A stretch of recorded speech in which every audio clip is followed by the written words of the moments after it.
Welcome to Daily Dose Radio, a 5-minute devotional podcast studying the Psalms verse by verse. Broadcast from the ever-beautiful Sharonville, Ohio, on the sunny side of Cincinnati. Hey, welcome back to Daily Dose Radio. This is your home for organic Bible study that's fresh and delicious. Come on in here. It's what we like to call the Bible Bistro, and today we're open for business looking at Psalm 49, verses 13 through 16.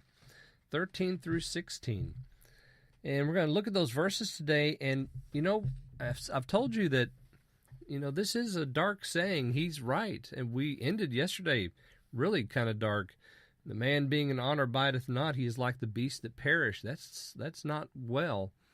And we don't have any redemption because we're trusting in money. The rich man here is being portrayed for us by the psalmist, and we're answering this question, why should I fear in the days of evil? Well, the rich man has a right to fear because he's trusting not in the Lord, but he's trusting in his wealth, which is going to be given to somebody else, as well as his lands and his property, and his name will fade and perish, and he will be like the beast that dies.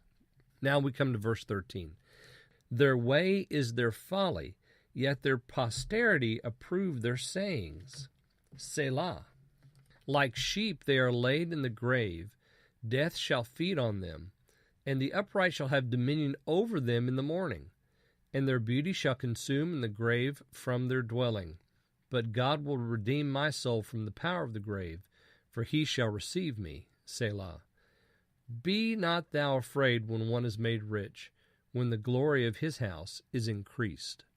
You'll notice that he begins with some conclusions about the rich man who trusts in his wealth. He says their way is their folly. Well, of course it is, because they're not trusting in the Lord. They're trusting in their wealth, their money, yet their posterity will approve their sayings. Of course they do. You know why they approve their sayings? Even though they're foolish and folly? Because they want their money. That's why. See, those who are in line to receive, they approve everything. Oh, yeah, sure. Yeah, your money, that's your God. Sure. And so the posterity, those people that are coming behind them, say, yeah, we'll tell you whatever you want to hear, just as long as you leave us in the will. And then in this section, we have two selahs. We have a break, and then we have verse 14. Selah, like sheep they are laid in the grave, death shall feed on them. Oh, ugly, dark. This is not something you want to read to the kiddies at night, is it? Like sheep they are laid in the grave, death shall feed on them. Boy, that is a good, accurate picture of death, isn't it? It does feed on us as we lie in that grave and rot.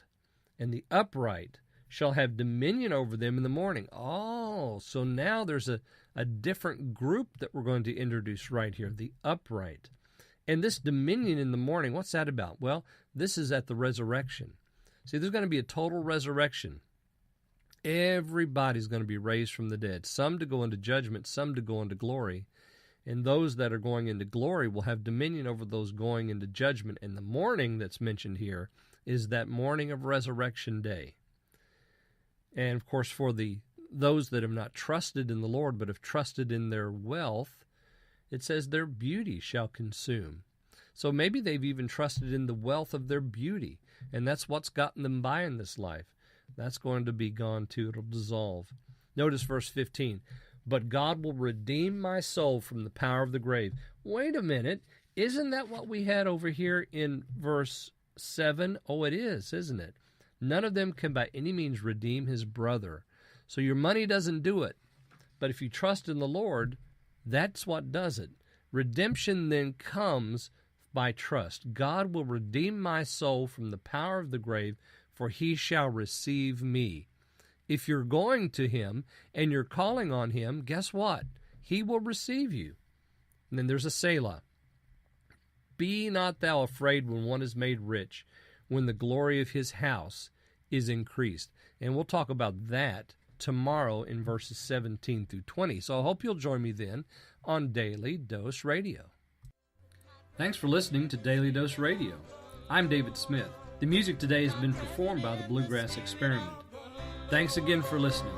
I'll see you next time on Daily Dose Radio.